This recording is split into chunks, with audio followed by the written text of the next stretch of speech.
Yeah, get up. So we are approaching the historic part of downtown Woodland, which is my hometown, place I grew up in, place my dad grew up in. If you haven't watched one of my videos before, I'm sure I've mentioned that before. But this historic part of downtown Woodland has some really cool buildings, some really old buildings. There's the State Theater, which you can probably see here in the distance, but you'll get a good look at here as we ride by. And there's the Hotel Woodland, which is a really old building as well. Again, I'll point it out to you when we ride by it. And the Woodland Opera House, which is home to many a great production, both straight plays and musicals, which I take a large part in. I'm involved there.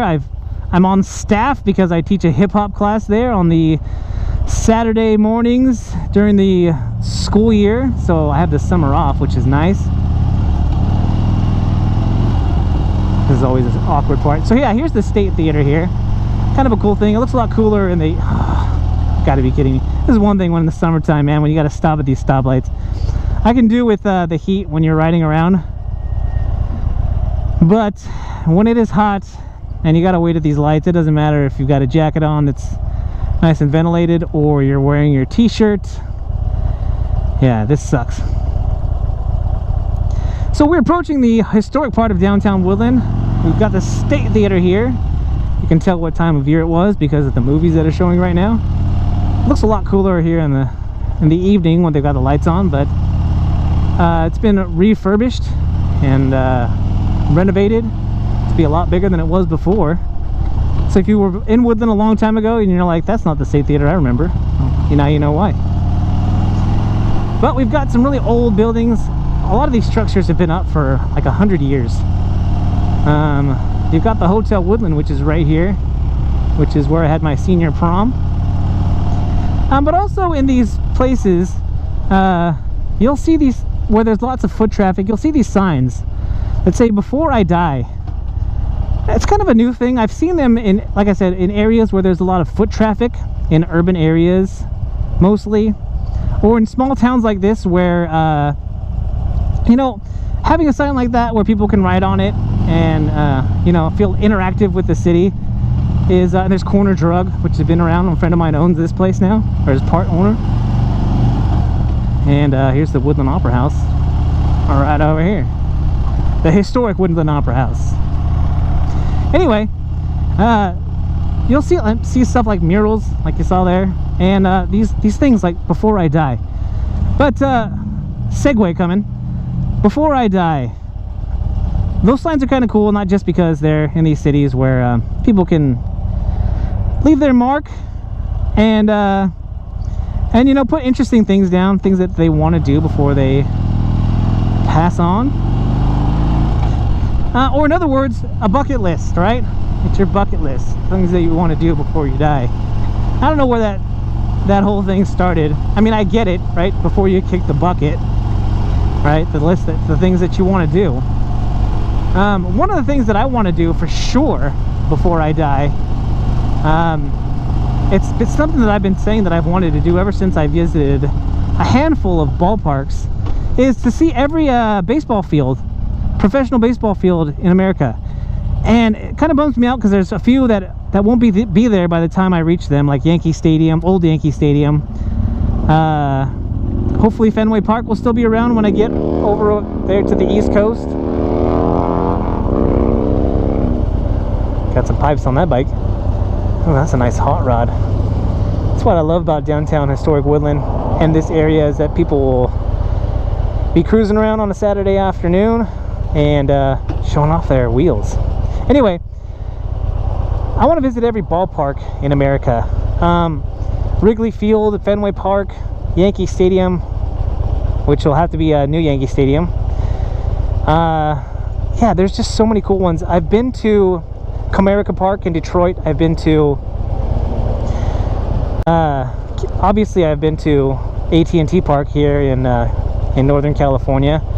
I hate the Dodgers because I'm a Giants fan, but I want to visit Dodger Stadium. But there are a lot of cool new stadiums. I've been to the Oakland Coliseum, obviously, living in Northern California. I've been to Petco Park in San Diego, and I've been to Target Field in Minnesota. And I don't think that I've missed any of the pro ballparks that I've been to in that. So there are a lot, though, that I've left, and it's something that I want to do before I die. It's on my bucket list. But more bike related, I do have quite a few things that I want to do that are bike related, that are my bike bucket list. One very specific one that I've always loved about motorcycles, more than cars, is, you know, some of them are really expensive, but also some of them are, you know, comparatively to cars, are not so expensive. You know, because you can get like a really nice motorcycle for $25,000-$30,000, and you're looking at, like, I don't know, like a Toyota Camry for $30,000, like a base model Toyota Camry. So anyway, just in comparison, I like that about motorcycles, is that you can make an investment on a bike, and especially on a Harley Davidson, because, you know, Harley Davidsons have pretty good resale value. But one of my bike bucket list things is to get one of my dream bikes, and one of my dream bikes isn't even in the $30,000 range. And by the time I get around to it, or I'm able to afford it, or have a garage to put more than one bike in, or to feel good about putting this bike in, is the Lowrider S. Flashback.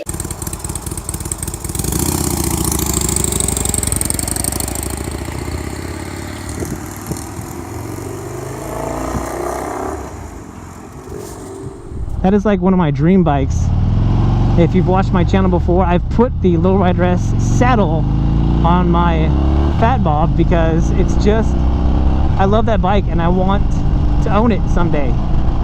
So that is a dream bike of mine. It's a bucket list item for me to get one of my dream bikes. And those things change, you know. When I first started looking at motorcycles, I told myself eventually one day I want to ride and own a V-Rod. And I love that bike. I also love the Nightster. And those are bikes that I still like, but I'm not like, yeah, that's the bike that I want to get, and that'll be like the pinnacle for me when I get that bike.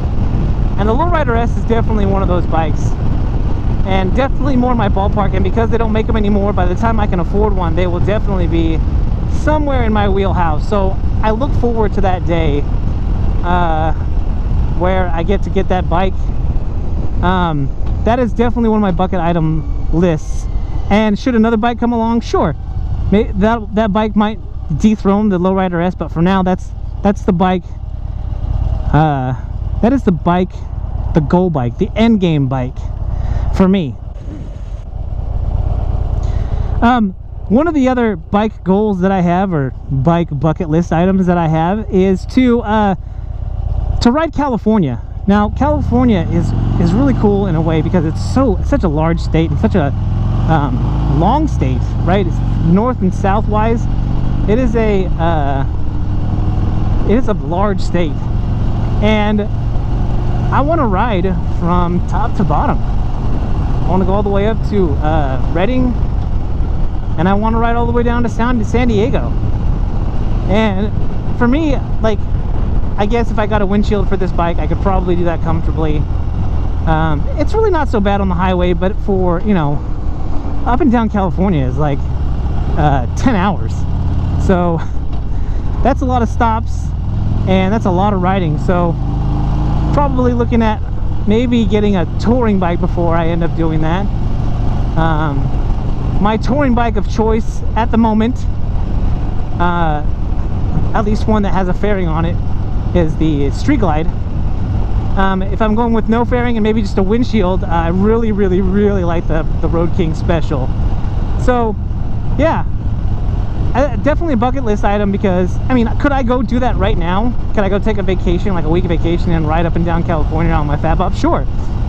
But if I wanted to do it a little more comfortably, I'm going to be looking at a different bike before I do that, and that's what makes that more of a bucket list item than just something that I want to do. Now, I will have some rides coming up here with some scenic views, I've done it before where I'll post my ride up to that point, a vlog on that, and then I'll post a vlog of just the ride where there's no talking and you just get to enjoy the view. And that's Lake Berryessa here, not too far from here, so we'll do that one day. It is a little bit of a ride, so I've got to plan that trip out a little bit, find out where I want to stop to eat and stuff like that. So we'll have that planned out, and we'll have that for you coming on the channel sometime in the near future. And some more test rides. I've got some plans lined up for this summer for at least a couple test rides.